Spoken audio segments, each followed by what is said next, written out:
Dear brother. Have you ever seen a small puddle of water pooled in a beast's footprint while walking on a mountain path? Elders used to say that no matter how thirsty you are, you must never drink that water. Do you know why? The old folks knew the truth. They said the spirit of the beast lingers in the water of its footprint. If a person drinks it, they turn into that very beast in the blink of an eye, and they remain that way forever. Today's story is about a young boy who broke that taboo and became a sorrowful deer. Long ago, in a deep mountain village, lived a brother and sister named Gunum and Bao. Having lost their parents early, they had only each other in this world. Gunum was 12, and her little brother Bao was 7. At the tender age of 12, Gunum became the head of the household. She didn't shy away from hard labor to feed her brother. She washed laundry in freezing water in the dead of winter and carried water jars as big as herself. Bao, you must be hungry. Here, eat this rice. Hurry now. Sister, are you going hungry again today? I'm sorry that I'm the only one eating. I'm fine. It's just you and me in this world. As long as we stick together, everything will be all right. Little Bao held onto his sister's skirt tightly as he filled his empty stomach. Those were days when they were each other's only strength. Then one year, a terrible drought struck. 1 month, 2 months passed, and the sky did not yield a single drop of rain. The earth cracked, and even the village well ran dry. As the water dried up, so did the kindness of the people. Neighbors no longer shared even a sip of water with the siblings. Their throats burned and their lips cracked until they bled. Terrified that she might lose her brother, Gunum made a decision. She would go deep into the mountains to find water. Bao, stay strong just a little longer. If we go deep into the forest, surely we will find water. Sister, I can't take another step. I'm so thirsty. Gunum supported the stumbling Bao as they wandered the rugged mountain path. Suddenly, something caught her eye, glistening in the sunlight. Sister, look, there's water. No, Bao, wait! No, Bao, you mustn't drink that. That water is pooled in a deer's footprint. Sister, clear water is right in front of me. Why won't you let me drink? Please, let me go. Have you forgotten grandmother's words? Water in a beast's footprint holds the beast's spirit. The moment you drink it, you'll turn into a deer. You'll never be human again. But Bao, delirious with thirst, could not hear her sister's desperate cries. He shook off Gunum's grip and ran to the water. No, Bao! Gulp, gulp. The moment Bao swallowed the water, the tragedy began. Crack, crunch. Bao's body began to twist. The boy's scream turned into the cry of a beast. His hands became hooves, and brown fur sprouted over his skin. In an instant, only a deer remained with clear, sorrowful eyes. Bao, my brother, what have I done? This is all my fault. The deer made a sad sound and burrowed into her sister's arms. Thick tears rolled down from his large eyes. Although his body was that of a beast, the eyes were unmistakably Bao's, full of love for his sister. Just then, the local magistrate happened to be passing on the mountain path. He stopped his horse upon hearing the mournful weeping. Who weeps so sorrowfully in this deep forest? The sight before the magistrate was strange indeed. A young woman was hugging a deer and wailing. What on earth has happened here? My lord, this deer is my only brother. Gunum told him everything. The hardships of being orphans, the terrible drought, and the tragedy of her brother becoming a beast. The deer blinked his sad eyes and nodded towards the magistrate. I believe you. The eyes of that deer are speaking to me. The magistrate was moved by Gunum's devoted heart, refusing to abandon her brother even after he turned into an animal. I do not know how to turn him back into a human, but I can provide a safe haven for you both. Become my wife. I will care for your brother as my own family at the palace. Thank you, my lord. After long suffering, peace finally came.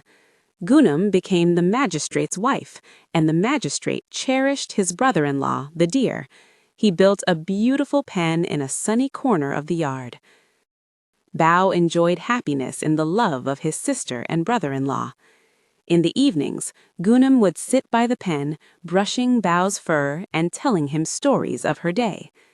But this peace did not last long. One day, the magistrate was called to the royal court and had to leave for a few days. Shortly after he left, an old woman in tattered clothes appeared begging for food. Madam, please, just a bowl of rice. Please come in. I will give you a warm meal.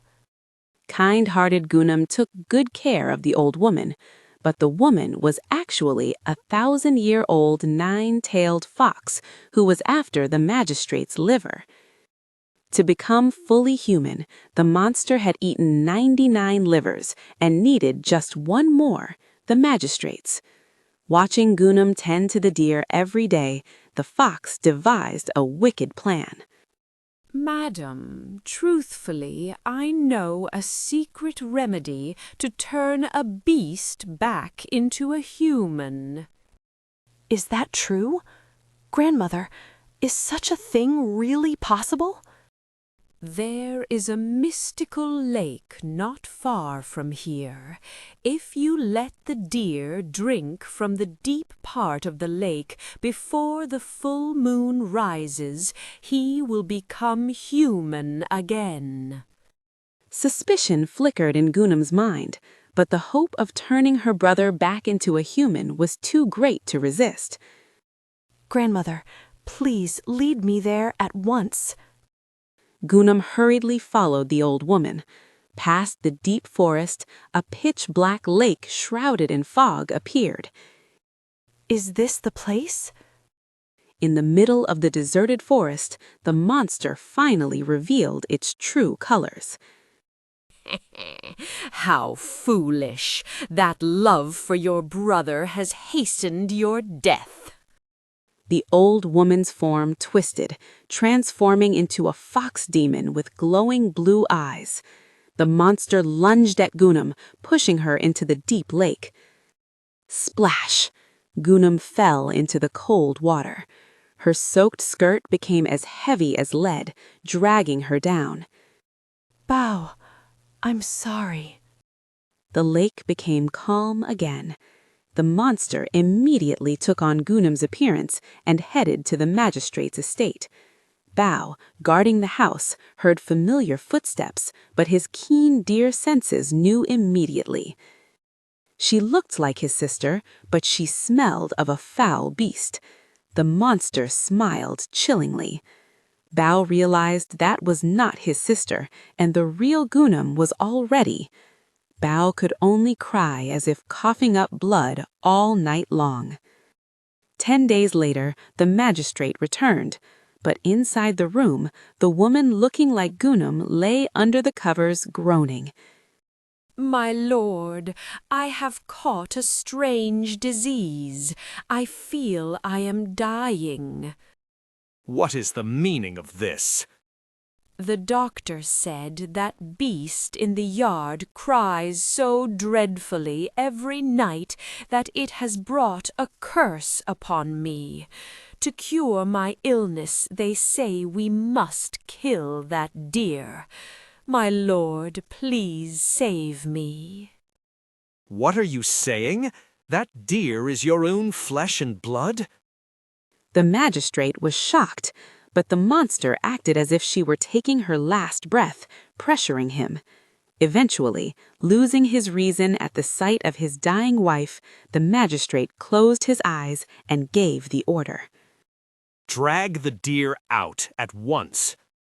At the order, servants approached the pen. Sensing his death, Bao cried out desperately, Brother-in-law, do not be deceived. That woman is not my sister. But to human ears, Bao's cries were just the screams of a beast. As the servants tried to rope him, the deer broke through the circle and ran to the lake outside the estate. The deer is escaping. After him. When the magistrate and servants arrived, the deer was standing precariously by the lakeside. Looking down into the deep water, the deer howled at the magistrate, a sound like tearing silk. The deer scratched the ground near the lake furiously with his front hooves, using his whole body to signal that something was in the water. Meeting those pitiful eyes, a cold shiver ran down the magistrate's spine. Wait, something is wrong. Drain the water from this lake immediately. Soldiers bailed out the water day and night. A few days later, revealed at the bottom of the drained lake, lay the magistrate's real wife, Gunam, cold and still. Oh, my wife, how could you be in such a place? I was a fool. The deer stumbled over and rubbed his cheek against her sister's face. Hot tears from his large eyes fell on Gunam's cheek. At that moment, a miracle happened. As Bao's tears touched her, color returned to Gunam's cheeks. At the same time, the deer's coarse fur scattered with a light, and suddenly the healthy boy Bao stood in its place. Where am I? Bao? Is it really you? You've come back? Sister, I've turned back into a human. The siblings embraced and wept. The magistrate was too shocked and moved to speak. Oh, my dear wife, are you truly alive? Then who on earth is that woman at the house? That woman is not my sister. She is a nine-tailed fox seeking your liver. We must punish her at once. Learning the truth, the magistrate trembled with rage. After protecting Gunam and Bao, he led his troops and raced back to the estate. The nine-tailed fox was just preparing to flee. Impossible. How did those who should be dead return alive? You wretch! How dare you harm my wife and brother and insult my family? You shall pay for your crimes with your life. The troops surrounded the monster. The nine-tailed fox revealed her true form, brandishing 9 tails as she tried to escape. Just as she was about to leap over the wall, the magistrate drew his bow. Even a 1,000-year-old monster cannot defeat the sincere heart of a human. Swish! The arrow flew and pierced the heart of the 9-tailed fox. I only needed one more. The bitterness. The 9-tailed fox coughed up dark red blood and scattered into black smoke. The magistrate embraced Gunam and shed tears of relief. My wife, forgive my foolishness for not recognizing you. You have returned safely, and that is all that matters. Years passed after that. Bao followed the magistrate's teachings and became a fine officer, marrying a wise woman. The magistrate and Gunam also had children and built a happy family. The two families lived together in the same village, and laughter never ceased. They always taught their children, if you see water pooled in a beast's footprint on a mountain path, you must never drink it. And so, the story of the deer brother has been passed down through generations. If you ever see a puddle in a beast's footprint in the mountains, remember this story. For within old tales lies the unforgettable wisdom of our elders. If you enjoyed the story, please like and subscribe. I will return with another interesting Korean folktale.